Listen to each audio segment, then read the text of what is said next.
Imagine opening your phone in the bustling heart of Dubai, Riyadh, or Cairo. The sun is beating down, traffic is flowing in unpredictable waves, and life is moving at the pace of 1,000 small errands. But instead of juggling 10 different apps, you simply tap one. And that single app lets you order a car, buy groceries, send money to a friend, pay a bill, order lunch, book a bus ticket, or even recharge your phone. One app that feels less like a tool and more like a companion for everyday life. That app is Careem. And its rise from a tiny startup idea to a $3.1 billion super app empire is one of the most remarkable stories of grit, vision, and ambition the Middle East has ever produced. The story begins in 2012, when two men, Mudassir Sheikha, a Pakistani-born computer engineer, and Magnus Olsson, a Swedish consultant, were working in Dubai for McKinsey & Company.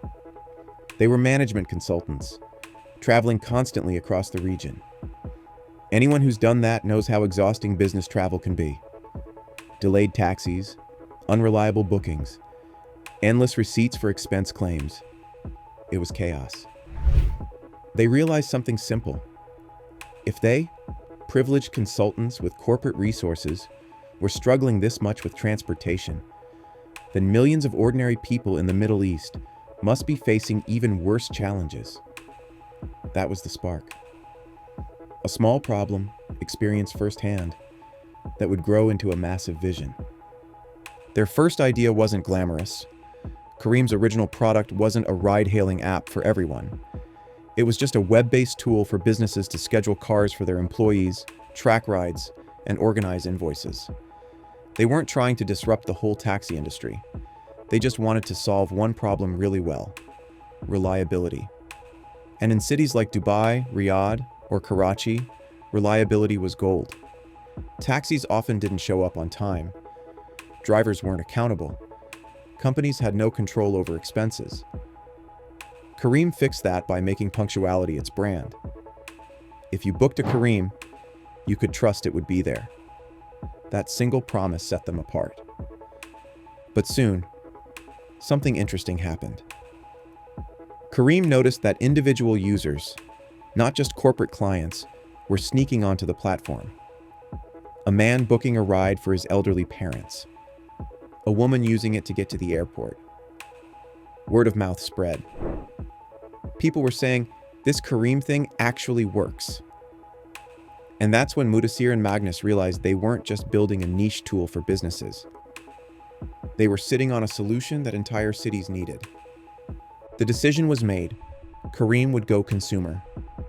But unlike Uber, which was already expanding globally with the same one-size-fits-all playbook, Careem would take a different route. It would localize deeply, embedding itself in the culture and daily realities of the Middle East. That meant doing things Silicon Valley companies often resisted. In Saudi Arabia, for example, where women couldn't drive until 2018, Careem became a lifeline, giving them safe, reliable transport when options were limited. In Pakistan, where smartphones weren't widespread, Careem introduced call-based booking, letting people without internet order cars by phone. In Egypt, where credit card use was rare, Careem embraced cash payments fully, while competitors stuck to card-only systems. These weren't small tweaks. They were survival strategies. They made Careem feel like a local company solving local problems, not a foreign import. Branding also mattered. Careem didn't just call its drivers drivers. It called them captains. This wasn't a gimmick. It gave dignity to a job that was often looked down on. Suddenly, being a Careem captain meant pride.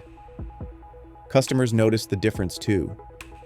The tone of the brand was warm, human, even aspirational. It wasn't just another ride-hailing app. It was a movement to simplify and improve lives. That kind of emotional connection can't be bought with discounts. It has to be built with trust. And yet, competition loomed large. Uber was the global juggernaut. With billions in funding, aggressive expansion tactics, and Silicon Valley swagger, Uber seemed unstoppable. But in the Middle East, Uber kept hitting cultural roadblocks. Its rigid systems clashed with local expectations. Its reliance on credit cards excluded millions, and its brand felt foreign. Careem exploited those weaknesses relentlessly. It wasn't about outspending Uber, it was about outsmarting it. By 2015, Careem had expanded into multiple countries, from Morocco to Pakistan. Its user base was exploding. And crucially, investors were noticing. Regional heavyweights like STC, Saudi Telecom, and global giants like Rakuten poured money in. Careem was no longer a scrappy startup, it was a regional powerhouse. But Mudasir and Magnus weren't content. They had bigger ambitions. They wanted Careem to be more than just rides. They wanted it to be an everyday platform. That's when Careem started experimenting. First came food delivery, then package delivery, then Careem Pay, a digital wallet for money transfers and bill payments. Bit by bit, the app transformed into something larger, a Middle Eastern version of WeChat or Grab, a true super app. For millions, Careem wasn't just how you got from A to B, it was how you lived your daily life. Of course, the road wasn't smooth. Ride-hailing is a brutal business, with thin margins and cutthroat competition. Uber and Careem waged price wars in city after city, offering crazy discounts to lure riders. Drivers jumped back and forth between platforms, chasing incentives. Customers did the same. The battle drained resources. But while Uber was burning money globally, Careem had the advantage of focus. It knew the region, it knew the culture, it knew the regulators, and it knew how to adapt.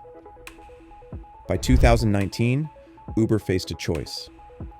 Keep bleeding cash fighting Careem, or cut a deal. They chose the latter. In one of the biggest tech acquisitions in Middle Eastern history, Uber bought Careem for $3.1 billion. But here's the twist. Unlike in other buyouts where the acquired brand disappears, Uber kept Careem alive. The app, the brand, the leadership, it all stayed intact. Why? Because Uber recognized that Careem wasn't just another ride-hailing app. It was on its way to becoming something Uber itself had never achieved, a true super app. Post-acquisition, Careem accelerated its expansion.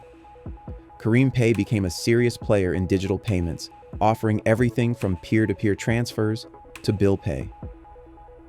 Careem Food scaled across cities, connecting restaurants to millions of hungry customers. Careem Express handled e-commerce deliveries, solving a critical bottleneck in a region where logistics is notoriously difficult. Suddenly, Careem wasn't just about cars. It was about mobility in the broadest sense, of people, money, and goods.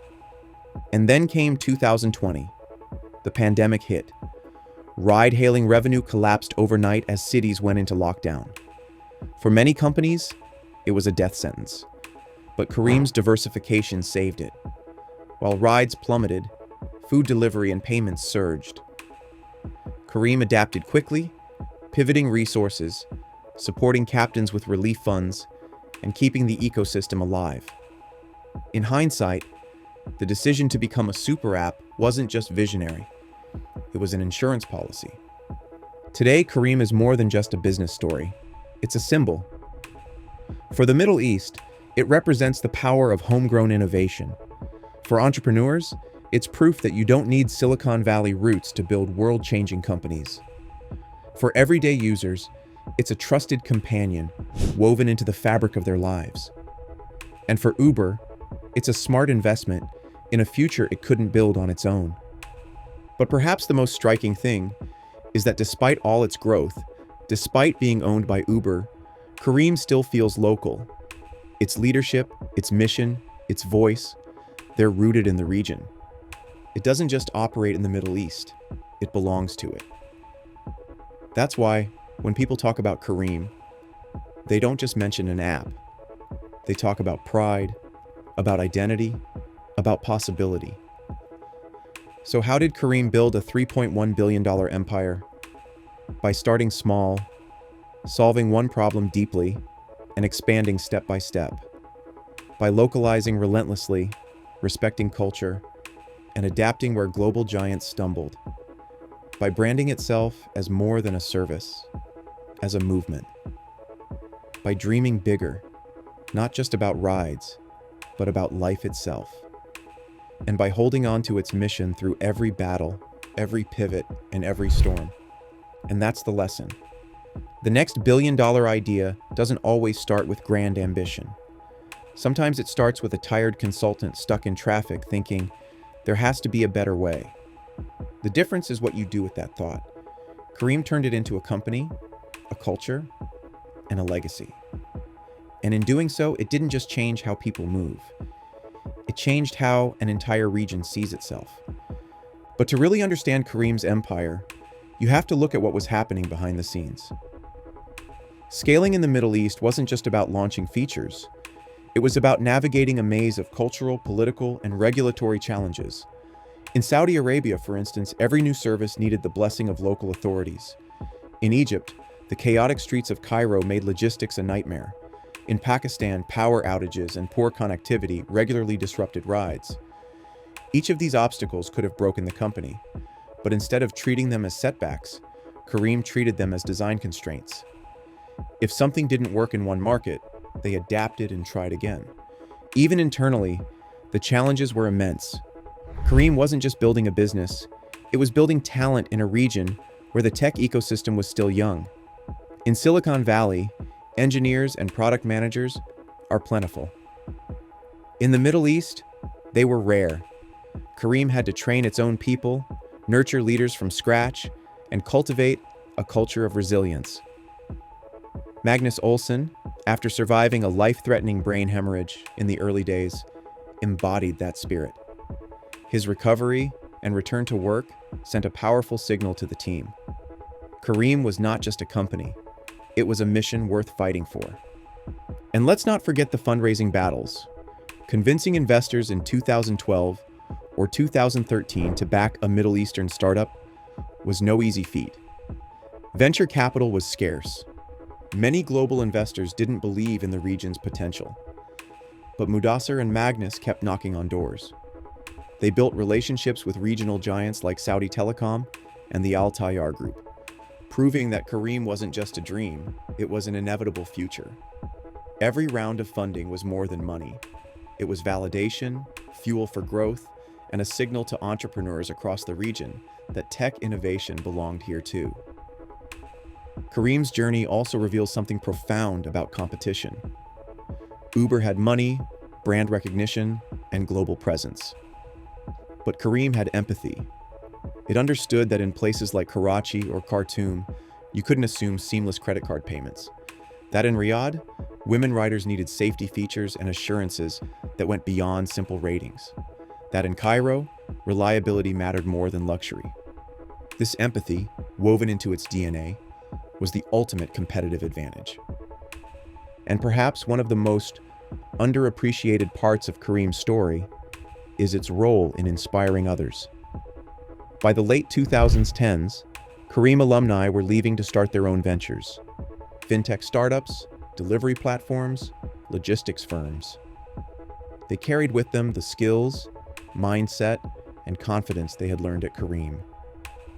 This Careem mafia of founders and innovators became a backbone for the Middle Eastern startup ecosystem, in the same way that PayPal alumni did for Silicon Valley. Careem wasn't just solving transportation, it was creating a generation of entrepreneurs.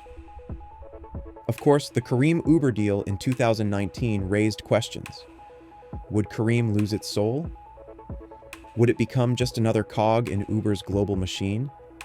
But in hindsight, Uber's decision to let Careem maintain independence was key. Careem was given the freedom to keep dreaming, to keep pushing the boundaries of what a super app could be. And in that freedom, it grew stronger. The acquisition didn't end Careem's story. It amplified it. Another fascinating angle is how Careem positioned itself as more than a commercial enterprise.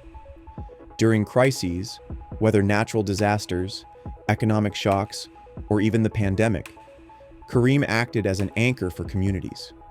It launched Captain Relief Funds, helped distribute essential supplies, and used its platform to mobilize aid. That level of social responsibility wasn't just charity, it built trust. And in emerging markets, trust is everything. Looking forward, Careem's ambitions are still massive. Its founders always spoke of a vision far bigger than ride-hailing. They imagined a platform that could integrate health, education, government services, even banking. A digital infrastructure for the Middle East, built locally, shaped by the people who live there. And while the road ahead is uncertain, super apps face regulatory scrutiny, competitive threats, and the challenge of profitability. Careem has shown time and again that it thrives in uncertainty. What's striking is that Careem's story isn't about technology alone. It's about resilience, adaptability, and the courage to dream big in places where big dreams were often dismissed. It's about two consultants who looked at a frustrating taxi ride and saw a chance to reimagine daily life for millions. It's about captains who found dignity in work and customers who found reliability in chaos. It's about the Middle East standing up and saying, we can build our own tech giants too. So when people talk about Careem's $3.1 billion empire, they sometimes focus on the acquisition price tag. But the real value of Careem is harder to measure. It's in the pride of a region that finally saw one of its own go global. It's in the countless small businesses that grew because Careem connected them to customers. It's in the young coder in Cairo or Karachi who now believes that their ideas could change the world. Careem's legacy is not just the super app, it's the possibility it unlocked. A possibility that says, the Middle East isn't just a market to be served by Silicon Valley. It's a creator, a competitor, and a contributor to the global tech story. And that possibility is worth far more than $3.1 billion. If you enjoyed this deep dive into Careem's story, don't forget to like, share, and subscribe for more stories that unpack the business empires shaping our world.